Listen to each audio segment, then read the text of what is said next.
नमस्कार दोस्तों, आप सभी का हमारे चैनल जीएस विद केडी में बहुत बहुत स्वागत है। आशा करता हूं आप लोग स्वस्थ होंगे, मस्त होंगे, जबरदस्त होंगे। दोस्तों, आज के इस वीडियो में हम लोग सामान्य विज्ञान के अंतर्गत फिजिक्स यानी भौतिक विज्ञान के महत्वपूर्ण सूत्रों के बारे में अध्ययन करने वाले हैं। ये सभी सूत्र बहुत ही इंपॉर्टेंट है दोस्तों। अगर आप 9वीं 10वीं 11वीं 12वीं में पढ़ रहे हैं या फिर आप एसएससी की तैयारी कर रहे हैं या फिर रेलवे की तैयारी कर रहे हैं, तो ये सभी सूत्र आपको बहुत ही काम आने वाले हैं दोस्तों। तो वीडियो बहुत ही जानदार होने वाला है, तो आप वीडियो को अंत तक पूरा देखिएगा। अगर हमारा वीडियो पसंद आता है तो इसे लाइक कर दीजिएगा, शेयर कर दीजिएगा तथा हमारे चैनल को सब्सक्राइब कर दीजिएगा। तो चलिए दोस्तों, अपने फार्मूले यानी सूत्र को आगे बढ़ाते हैं और हर सूत्र के बारे में एक एक करके देखते हैं हम लोग। तो देखिएगा, पहला सूत्र आपको दिख रहा होगा दोस्तों, पहला सूत्र आपको दिख रहा होगा वेग। वेग यानी वेलोसिटी। वेलोसिटी की अगर फार्मूले की बात करें दोस्तों तो क्या होता है, तो वेलोसिटी के बराबर जो फार्मूला होता है दोस्तों डिस्प्लेसमेंट अपॉन में टाइम, यानी आप इसे कह सकते हो डी अपॉन में टी, डिस्प्लेसमेंट अपॉन में टाइम। तो आपका पहला फार्मूला बन गया वी यानी वेलोसिटी बराबर डिस्प्लेसमेंट अपॉन में टाइम। डिस्प्लेसमेंट का मतलब होता है विस्थापन, टाइम का मतलब होता है समय। तो आप कह सकते हो विस्थापन बटा में समय। तो पहला फार्मूला हो गया। दूसरा फार्मूला देखिएगा दोस्तों, त्वरण।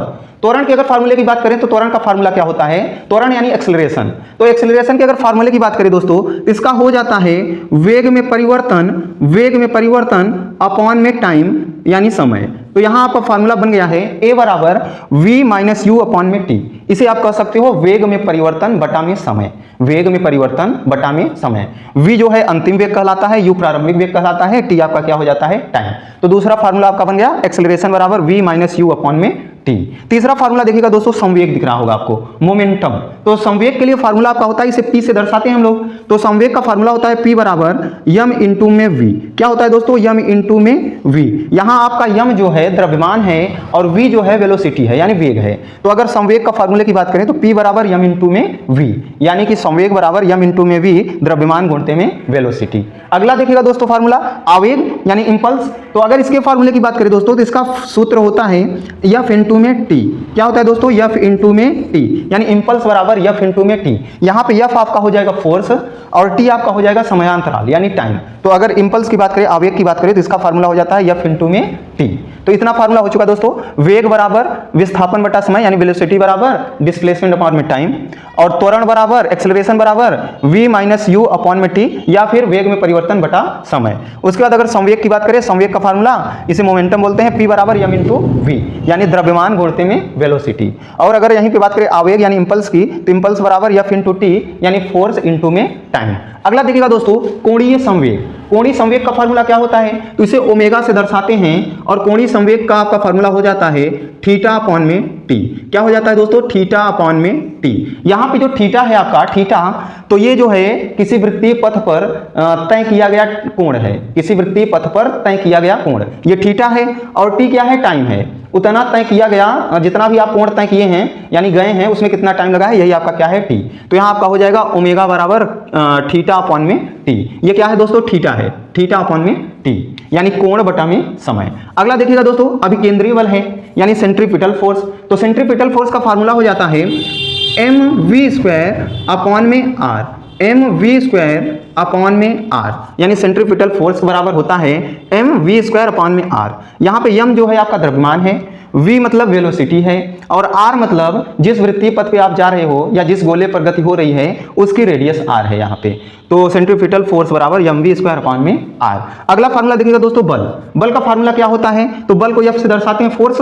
तो f बराबर होता है यम इंटू ए, यम इंटू ए। आपका हो जाएगा बल बराबर यम इंटू ए, यानी कि यम मतलब द्रव्यमान, ए मतलब एक्सेलरेशन यानी आपका त्वरण, द्रव्यमान गुणते में त्वरण। ये हो गया आपका बल का फार्मूला। यहीं पर अगर कार्य की बात करें दोस्तों, कार्य वर्क का, तो वर्क बराबर आपका होता है F इंटू डी। क्या होता है दोस्तों, F इंटू डी। कार्य बराबर F इंटू डी, यानी फोर्स गुणते में डिस्प्लेसमेंट, यानी बल गुणते में विस्थापन, बल की दिशा में विस्थापन। मान लीजिए अगर ये थीटा अंश पे कोई विस्थापन हुआ है, तो इसी के लिए हम लोग फार्मूला यूज करते हैं W बराबर F into D cos theta. अगर थीटा की वैल्यू दिया रहता है तब ये वाला फार्मूला यूज करेंगे, नहीं तो W बराबर F इंटू डी। तो आपका कोणीय संवेग बराबर हो जाता है ओमेगा बराबर आपका हो जाता है थीटा बटे टाइम, और आपका सेंट्रीपिटल फोर्स यानी अभिकेंद्रीय बल हो जाता है एम वी स्क्वायर अपॉन में आर, और आपका जो बल होता है, बल बराबर फोर्स बराबर एम इंटू ए हो जाता है, द्रव्यमान गुणते में त्वरण, और आपका कार्य वर्क बराबर हो जाता है F इंटू डी। अगला फार्मूला देखिए दोस्तों, बलाघूर्ण।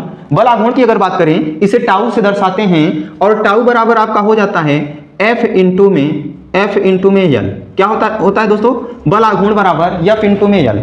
F यहाँ पे आपका F जो है ये फोर्स है और यल जो है बल तथा घूर्णन अक्ष के बीच की लंबाई है। तो यहाँ पे फोर्स हो गया, ये लंबाई हो गया, F इंटू यल, टाउ बराबर F इंटू यल। अगला देखिएगा गुरुत्वाकर्षण, यानी दो पिंडों के मध्य लगने वाला गुरुत्वाकर्षण बल। अगर इसकी हम बात करें तो फार्मूला हो जाएगा आपका कैपिटल G m1 इंटू में m2 अपॉन में आर स्क्वायर। ये आपका हो जाता है गुरुत्वाकर्षण बल का फार्मूला।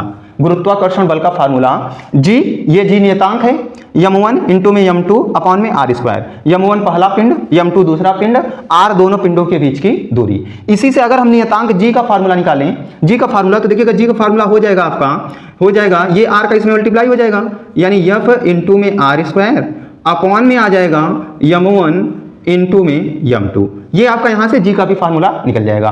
उसके बाद ये तो कैपिटल G हो गया। अगर स्मॉल g की बात करें, गुरुत्वीय त्वरण की बात करें स्मॉल g, तो आपका गुरुत्वीय त्वरण का जो होता है दोस्तों, ये बन जाता है आपका G m e अपॉन में आर ई का होल स्क्वायर। यानी कि ये G तो कैपिटल G नियतांक हो गया, m e यानी mass of earth, mass of earth upon में रेडियस ऑफ अर्थ का होल स्क्वायर। ये आपका बन जाएगा कैपिटल G का फार्मूला। या फिर इसकी एक नियत वैल्यू होती है, कितनी होती है 9.8, आपका ये नियत वैल्यू हो जाती है। अगर फार्मूले की बात करेंगे तो कैपिटल G m e यानी मास ऑफ अर्थ अपॉन में आर ई यानी रेडियस ऑफ अर्थ का होल स्क्वायर। अगला फार्मूला देखिएगा दोस्तों भार, वेट। भार को अगर हम बात करें W बराबर हो जाता है आपका m इंटू में G, m इंटू में स्मॉल g। ये आपका फार्मूला हो जाता है भार बराबर m इंटू में g। यानी आप कह सकते हो m मतलब द्रव्यमान है, g मतलब गुरुत्वीय त्वरण है। या आप द्रव्यमान में गुरुत्वीय त्वरण का गुणा कर दीजिए, आपका भार आ जाएगा। गुरुत्वीय त्वरण आपका वही है 9.8। अगर आप मास में गुरुत्वीय त्वरण से गुणा कर दीजिए, भार आ जाएगा। अगला देखिएगा कक्षीय वेग है, ठीक है, ऑर्बिटल वेलोसिटी। ऑर्बिटल वेलोसिटी की अगर बात करें दोस्तों, तो इसके दो फार्मूले आपके हो जाएंगे। एक होता है आपका G कैपिटल G और आपका हो जाएगा कैपिटल G m अपॉन में r, capital G m upon में r। या फिर दूसरा फार्मूला आपका हो जाता है अंडर रूट में स्मॉल g इंटू में r। ये दोनों आपके हो जाते हैं कक्षीय वेग, ठीक है। कक्षीय वेग का फार्मूला हो जाता है आपका, कितना हो जाता है कैपिटल G m अपॉन में r। या फिर कक्षीय वेग का फार्मूला हो जाता है अंडर रूट में स्मॉल g इंटू में r। ऐसे ही पलायन वेग का जो होता है एस्केप वेलोसिटी का फार्मूला, तो यहाँ पे हो जाता है, पहला फार्मूला हो जाता है 2g m अपॉन में r। या फिर दूसरा फार्मूला हो जाता है आपका अंडर रूट में 2g इंटू में r। ये दोनों फार्मूले आपके हो जाते हैं, ठीक है दोस्तों। अब हम लोग आगे चलते हैं अगले फार्मूले की ओर। अगला सूत्र है दोस्तों आवर्तकाल। आवर्तकाल यानी टाइम पीरियड। अगर आवर्तकाल की बात करें दोस्तों, तो इसका होता है T बराबर 1 अपॉन में f। यहाँ पे आपका T आवर्तकाल हो गया, और जो f है दोस्तों ये फ्रीक्वेंसी है, आवृत्ति है। यानी अगर आपको आवर्तकाल निकालना है टाइम पीरियड, तो 1 बटा आवृत्ति यानी 1/f करना पड़ेगा। उसके बाद अगले फार्मूले की बात करें आवृत्ति, तो अगर आवृत्ति आपको निकालनी है तो यहाँ पे करना पड़ेगा फ्रीक्वेंसी बराबर 1 अपॉन में T। T क्या है आपका आवर्तकाल है, यानी आवर्तकाल बराबर 1 अपॉन में फ्रीक्वेंसी, और यहीं पर आपका फ्रीक्वेंसी बराबर होता है 1 अपॉन में टाइम पीरियड यानी आवर्तकाल। अगला फार्मूला देखिएगा दोस्तों शक्ति। शक्ति यानी पावर। जो पावर बराबर होता है दोस्तों, तो ये W अपॉन में T होता है। क्या होता है दोस्तों W अपॉन में T। पावर बराबर W अपॉन में T। यहीं पर एक फार्मूला और हम कह सकते हैं कि पावर बराबर W की वैल्यू रख देंगे F इंटू में D अपॉन में T। तो ये भी हो जाता है पावर के बराबर। पावर यानी शक्ति बराबर होता है F इंटू D अपॉन में T। या फिर आप कह सकते हो W अपॉन में T।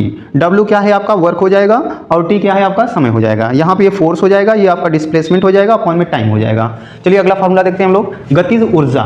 गतिज ऊर्जा यानी काइनेटिक एनर्जी। जो गतिज ऊर्जा का फार्मूला होता है दोस्तों, ये होता है हाफ यानी 1/2 mv²।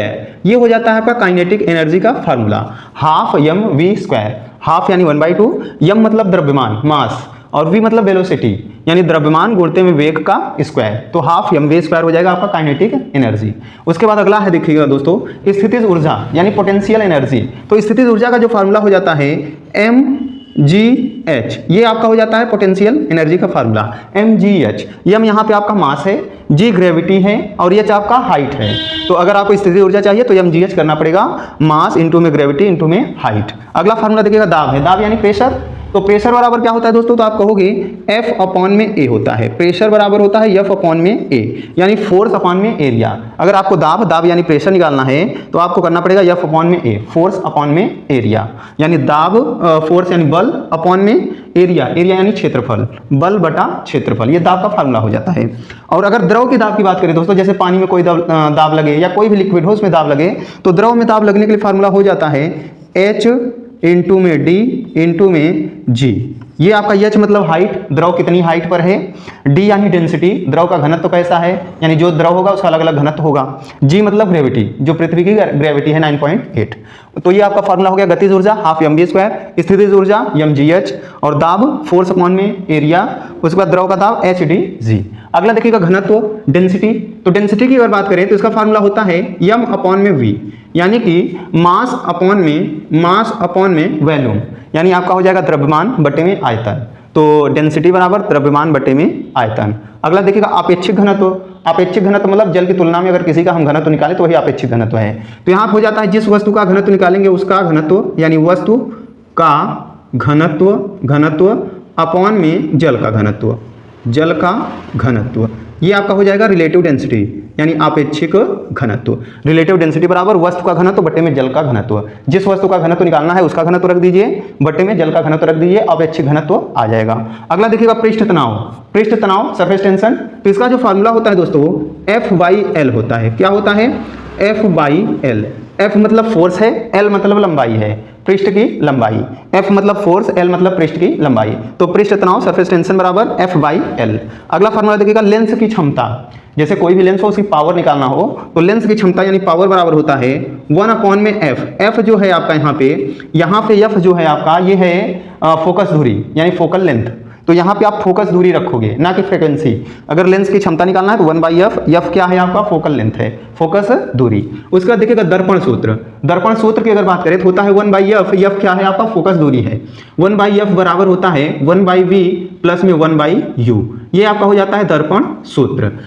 F क्या है? फोकस दूरी है, और V क्या है? तो आपका हो गया प्रतिबिंब की दूरी है। U क्या है? वस्तु की दूरी है। उसके बाद अगर आवर्धन की बात करें, मैग्निफिकेशन की, तो आवर्धन बराबर होता है दर्पण में, देखिएगा दर्पण में मैग्निफिकेशन बराबर होता है H' अपॉन में H, यानी कि ये प्रतिबिंब की लंबाई बटे में जो वस्तु है उसकी लंबाई, या फिर इसी के बराबर होता है I अपॉन में O, इमेज अपॉन में ऑब्जेक्ट, या फिर इसी के बराबर होता है माइनस में V अपॉन में U। तो कोई भी आप फार्मूला रख सकते हो आवर्धन के लिए, या फिर H'/H, ये हो जाएगा हाइट ऑफ इमेज अपॉन में हाइट ऑफ ऑब्जेक्ट, या फिर इमेज की हाइट अपॉन में ऑब्जेक्ट की हाइट, या फिर माइनस में V अपॉन में U। V क्या है? प्रतिबिंब की दूरी बटे में U क्या है? वस्तु की दूरी। अगला फार्मूला है लेंस का सूत्र। तो लेंस के सूत्र के लिए होता है 1/F बराबर 1/V माइनस में 1/U। ये आपका हो जाता है लेंस का फार्मूला। दर्पण का देखिएगा प्लस है, लेकिन लेंस में क्या है? माइनस है। ये आपकी फोकस दूरी है, ये आपकी प्रतिबिंब की दूरी है, ये U आपका वस्तु की दूरी है। उसके बाद अगर रेखीय प्रसार की बात करें, जैसे किसी भी क्षण में लंबाई में प्रसार हो रहा है तब, तो रेखीय प्रसार की अगर बात करें तो होता है ΔL अपॉन में L इंटू में आपका हो जाएगा ΔT। यानी ΔL क्या है? इसे L से ही सुना देते हैं। आपका जो ΔL है, ΔL यानी लंबाई में वृद्धि ΔL है, और L क्या है? प्रारंभिक लंबाई। ΔT क्या है? लगने वाला समय, प्रसार होने में लगने वाला समय। उसका देखिएगा क्षेत्रीय प्रसार यानी जब क्षेत्रफल में प्रसार हो तब। तो क्षेत्रीय प्रसार के लिए होता है ΔA अपॉन में A इंटू में ΔT। ठीक है, तो ये आपका हो गया क्षेत्रीय प्रसार। यानी ΔA क्या है? क्षेत्रफल में हुआ प्रसार। A क्या है? प्रारंभिक क्षेत्रफल, और ΔT क्या है? लगने वाला टाइम। उसके बाद आयतन प्रसार की बात करें तो इसे बोलते हैं ΔV अपॉन में V इंटू में ΔT। ये हो गया आपका आयतन प्रसार। यानी कि ΔV क्या है? बढ़ा हुआ आयतन, V क्या है? पहले का आयतन, और T का क्या है? लगने वाला समय। अब यहाँ पे देखिएगा रेखीय प्रसार और क्षेत्रफल प्रसार और आयतन प्रसार का रेशियो अगर पूछा जाए तो होता है 1:2:3। ये रेखीय प्रसार, आयतन प्रसार और रेखीय प्रसार, क्षेत्रफल प्रसार और आयतन प्रसार का रेशियो हो गया तीनों का। अगर यहीं पे आवर्धन पूछे लेंस का, ये किसका आवर्धन था? तो ये आपका किसका? दर्पण का आवर्धन था। लेकिन लेंस का आवर्धन पूछे तो सारी चीजें वही होती हैं। आप कह सकते हैं H' अपॉन में H बराबर होगा I अपॉन में O बराबर होगा यहाँ पे V अपॉन में U हो जाएगा। बस यही माइनस का सिंबल हट जाएगा, बस बाकी चीजें सब सेम रहेंगी। ये हो गया आपका लेंस का प्रसार। ठीक है, ये इमेज की लंबाई है, ये वस्तु की लंबाई है। इमेज अपॉन में ऑब्जेक्ट, ये प्रतिबिंब की दूरी बटे में वस्तु की दूरी। चलिए अगले फार्मूले की ओर चलते हैं। अगला सूत्र है दोस्तों विशिष्ट ऊष्मा। विशिष्ट ऊष्मा की अगर बात करें दोस्तों तो इसे एस से दर्शाते हैं, तो यस बराबर होता है Q अपॉन में m डेल्टा T। तो इसी से आपका जो है ऊष्मा का सूत्र निकल के आ जाता है Q बराबर m s डेल्टा T। ये ऊष्मा, Q का मतलब होता है ऊष्मा, ठीक है, और m का मतलब द्रव्यमान, s मतलब विशिष्ट ऊष्मा, डेल्टा T यानी लगने वाला समय। तो अगर विशिष्ट ऊष्मा का फॉर्मूला बोलोगे तो विशिष्ट ऊष्मा बराबर ऊष्मा की मात्रा बटे में द्रव्यमान इंटू में लगने वाला समय। तो ये आपका विशिष्ट ऊष्मा का फार्मूला हो गया, और इसी से ऊष्मा का फार्मूला निकल के आ गया, लगने वाली ऊष्मा की मात्रा बराबर एम एस डेल्टा टी। तो क्यू क्या है, ऊष्मा की मात्रा है, यम द्रव्यमान है, यस क्या है, विशिष्ट ऊष्मा है, डेल्टा टी यानी लगने वाला समय है। और अगर बात करें गुप्त ऊष्मा की, तो इसे एल से दर्शाते हैं। एल बराबर होता है क्यू अपॉन में एम।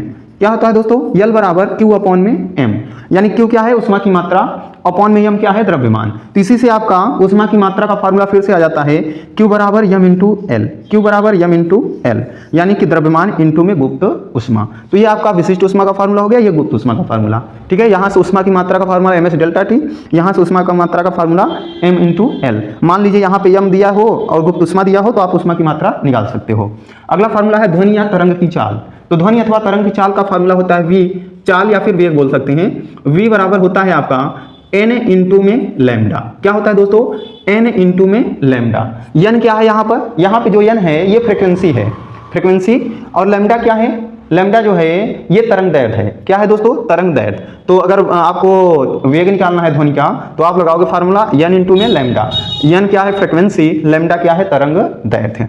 उसके बाद मैक संख्या। मैक संख्या अगर आपको निकालना हो तो इसे आप कहोगे जिस भी चीज का मैक संख्या आप निकालना है तो उस वस्तु की चाल लेंगे या वस्तु का वेग लेंगे, वस्तु का वेग अपॉन में हम लोग कर देंगे ध्वनि का वेग, ध्वनि का वेग। तो ये आपका मैक संख्या बन जाएगा। मैक संख्या निकालने के लिए क्या होता है, वस्तु का वेग जिसकी भी निकालनी है आपको, ठीक है, उसकी वेग ले लेंगे या फिर चाल ले लेंगे, अपॉन में ध्वनि की चाल ले लेंगे।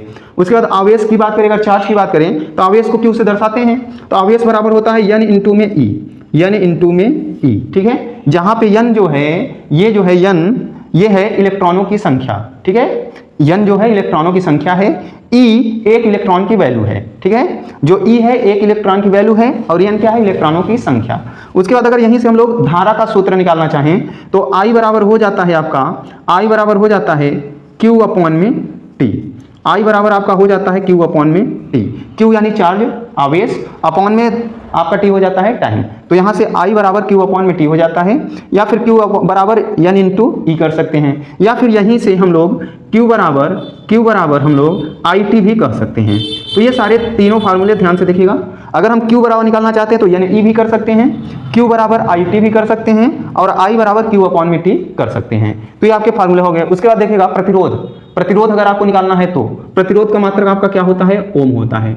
तो अगर प्रतिरोध की मात्रा, प्रतिरोध के फार्मूले की बात करें तो आपको मालूम होगा एक फार्मूला आपका होता है ओम का नियम, V = IR होता है ना, ओम के नियम से V = IR।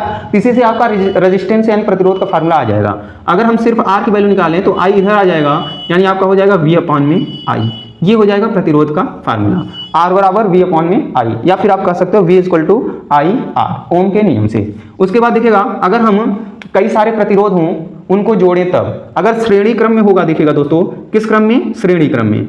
तो अगर श्रेणी क्रम में होगा तो हो जाता है टोटल रेजिस्टेंस जो होगा उसकी वैल्यू बराबर R1 + R2 प्लस में R3 ऐसे बढ़ाते जाएंगे जब श्रेणी क्रम में होगा तब। लेकिन अगर समांतर क्रम में है, समांतर क्रम में है तो 1/R बराबर 1/R1 प्लस में 1/R2 प्लस में 1/R3 ऐसे ऐसे बढ़ाते चले जाएंगे। ये कई सारे अगर रेजिस्टेंस जोड़े गए हों, प्रतिरोध जोड़े गए हों तो उनका योग करने के लिए श्रेणी में R1 + R2 + R3 और समांतर में 1/R1 + 1/R2 प्लस में 1/R3। तो ये साइंस के, फिजिक्स के कई सारे महत्वपूर्ण सूत्र थे दोस्तों। आशा करता हूँ आपको वीडियो जरूर पसंद आया होगा। तो हमारे वीडियो को लाइक कर दीजिएगा, शेयर कर दीजिएगा तथा हमारे चैनल को सब्सक्राइब कर लीजिएगा। तो मिलते हैं नेक्स्ट वीडियो में। Thank you so much.